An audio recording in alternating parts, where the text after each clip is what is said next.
They laughed at him. Everywhere he walked in the base, whispers followed. Some hid their smirks, others didn't bother.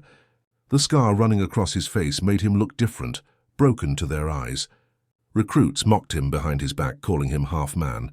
Some even said he wasn't fit to wear the uniform. Humiliation, isolation. But they didn't know what that scar truly meant. They didn't know the story written in his skin. Before we continue, tell us, from where are you watching this story? We'd love to hear you in the comments. The Marine's name was David Carter. He had just been transferred to a new unit. Young recruits, full of arrogance, thought they already knew what it meant to be tough. But David stayed quiet. He trained harder, marched longer, carried the heaviest packs without a word.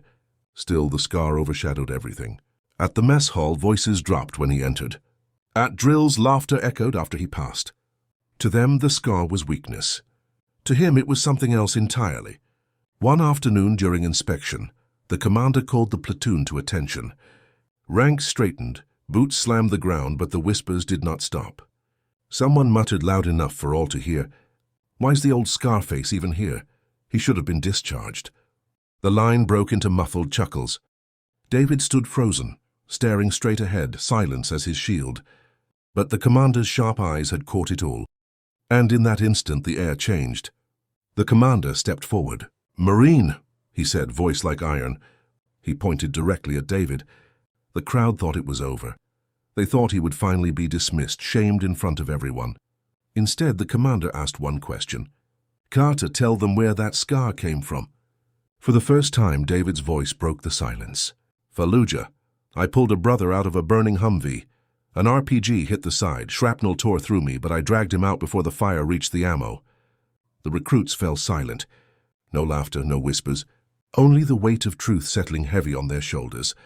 The commander's hand rose in a slow, deliberate salute. His voice thundered through the stunned ranks. "Respect, Marine." The entire platoon, one by one, followed. Salutes snapped into the air like rifles firing in unison. In that moment, the scar transformed. No longer a mark of shame. It was a medal carved into flesh, a story of sacrifice that no uniform could hide. Some of the same recruits who had laughed now had tears burning in their eyes. The sound of silence was deafening and unforgettable. From that day forward, nobody mocked David again. They sought his guidance. They trained harder when he trained. And when one of them fell behind, it was David who extended his hand first. Because the scar was not just his. It was a reminder to every Marine that survival, sacrifice, and brotherhood come with a cost. The whispers of mockery had died. In their place, a legend was born. And from that day on, they didn't call him Scarface. They called him the Marine who carried fire.